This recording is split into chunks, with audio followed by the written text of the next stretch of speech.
Well, folks, it's time for the major feature of today's program. This is one of my favorite parts of the show, where we bring in two prominent figures in the Babel community to debate current issues. Today's topic, mutants. Who are they? What do they want? Should we kill them all? Should they kill all of us? These are the tough questions I'll be asking our guests. First, a bit of political context for the issue. With all of the chemicals in today's rainstorm, you may have noticed mutations in some of your neighbors or pets or inanimate garbage.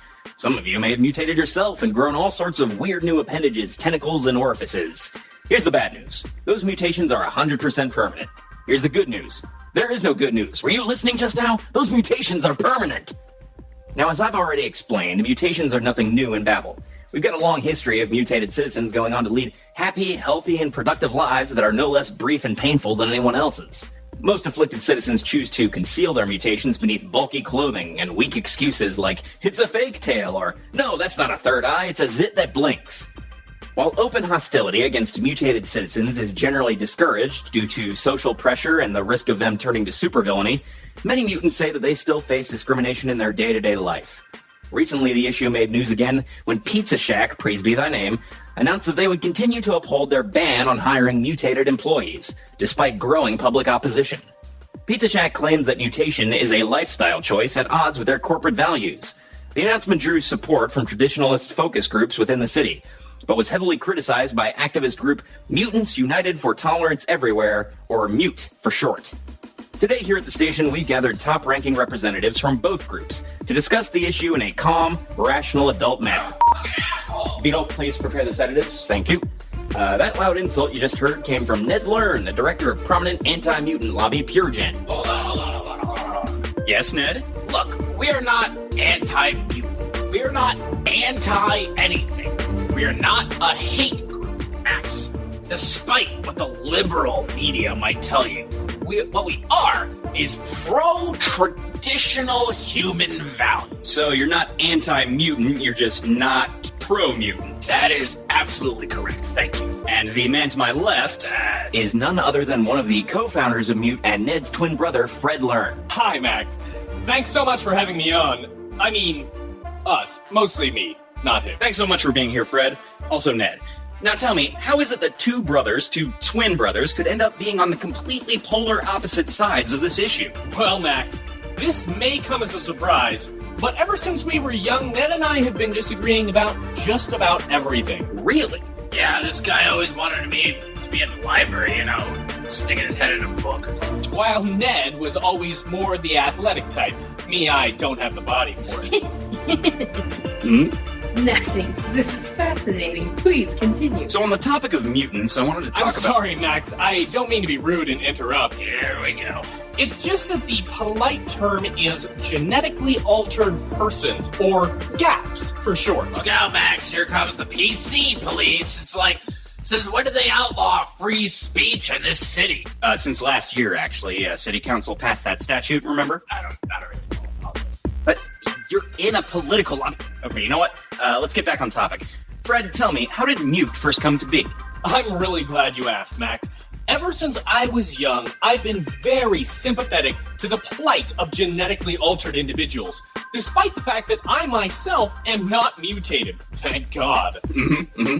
I mean, you look at these poor people who did nothing wrong, and the ridicule they face over their gross-ass deformities, and the disrespect they get, especially the ones who have those, the tendrils with the, so gross.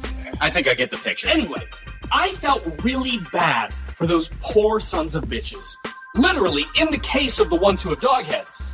So I went down to the slums, I picked out the most photogenic ones I could find, which was not easy, let me tell you, and we got to work making things better.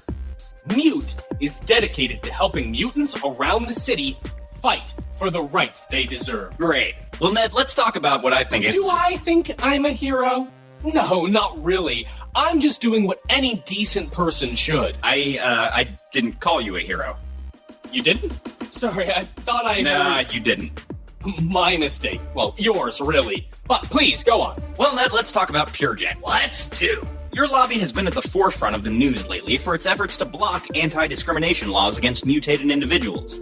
You yourself have a long history of making controversial statements about mutants. Again, Max, you're only saying that because you and your media pals are trying to twist the narrative.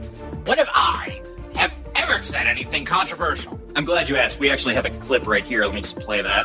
They should all be burned alive! That was a clip of you speaking at a Pure Gen fundraiser 3 days ago. Care to comment? That was taken completely out of context. For context, I believe the question asked was, what are your feelings on mutants? The key facet I think you're missing here, Max, is that you left out the rest of my answer.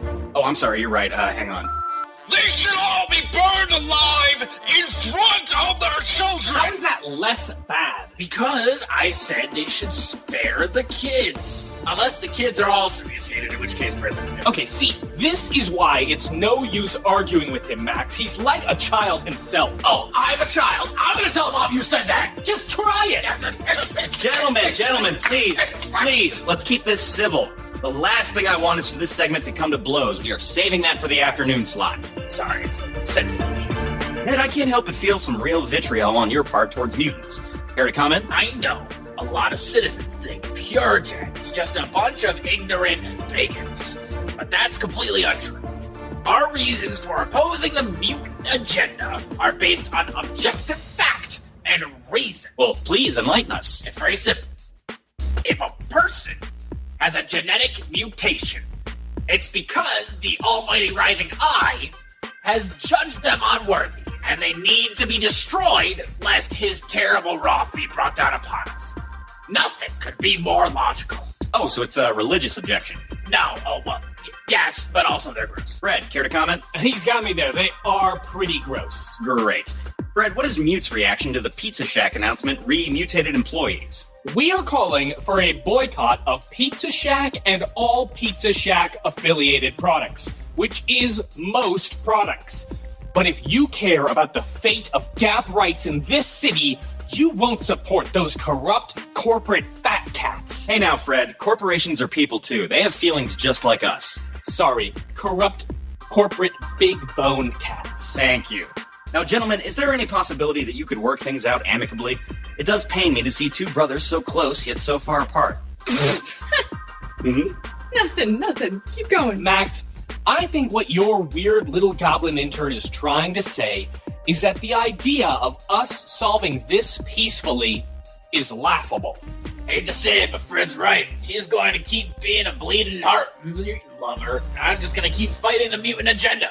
Like this. With my bare hands. Ow! You son of a bitch! How dare you talk about Mom that way? I'll kill you! All right, I think this interview's over. Mike, can you get them out of here? Mike, just, This isn't over! Mute will not be silenced! Well, what an explosive end to an interview. I think that about wraps it up for Head to Head.